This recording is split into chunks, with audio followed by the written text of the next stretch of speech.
آپ نے اکثر جائیداد پہ لڑائیاں دیکھی ہوں گی، لیکن یہ واحد ایسی لڑائی ہے جو کہ سیٹ کی لڑائی ہے، اور سیٹ بھی کوئی سرکاری سیٹ نہیں بلکہ یہ ایک لوکل وین کی سیٹ ہے، جس کے اوپر مسافر اور وارڈن میں ایسی لڑائی ہوئی کہ وارڈن نے اپنی وردی کی طاقت کو استعمال کرتے ہوئے مسافر کی ٹانگ پر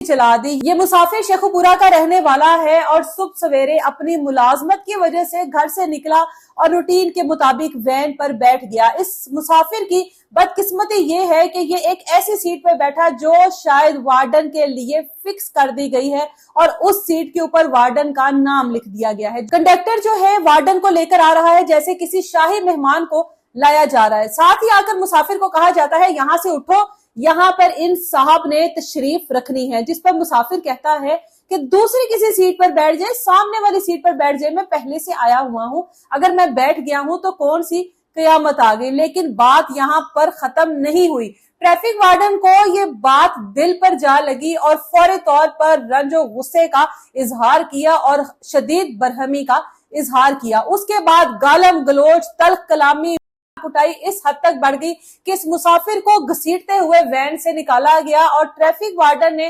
اپنے بیگ میں سے پستول نکالی اور سیدھے اس مسافر کی ٹانگ پر۔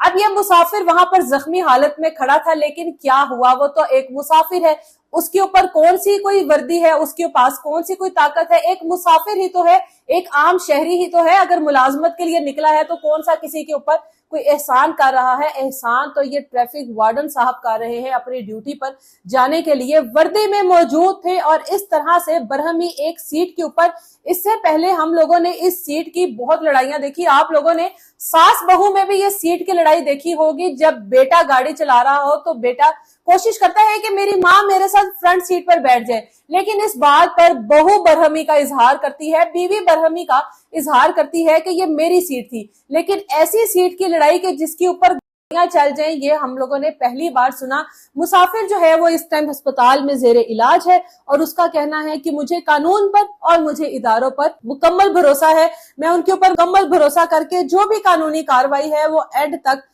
کروں گا۔ ایک وردی کا استعمال ایک ٹریفک وارڈن اس طرح سے کر رہا ہے تو سوچے کہ یہ جو ہمارا ملک ہے، یہ جو ہمارا معاشرہ ہے، اس میں طاقتور طبقہ کیا کرتا ہوگا، اس میں اثر و رسوخ رکھنے والا طبقہ کیا کرتا ہوگا، ایک عام شہری کی زندگی کیا ہے۔ ایک لوکل بس پر، ایک لوکل وین پر سفر کرنا اتنا وبال جان بن سکتا ہے کہ اس پر ایک سیٹ کی لڑائی کی وجہ سے گولیاں چل جائیں یا گولی کہیں اور چل جاتی، وہ گھر کا اپنے کمانے والا کفیل اس دنیا سے چلا جاتا تو اس کا کون ذمہ دار تھا۔ اب یہ ٹریفک وارڈن کو معطل کر دیا جائے گا، جی سسپینڈ ہو گیا، سسپینڈ ہونے کے بعد کچھ عرصے کے بعد ہم اس کو پھر سے آن ڈیوٹی دیکھیں گے، لیکن ایک عام شہری کی تذلیل کا حساب کوئی نہیں دے گا۔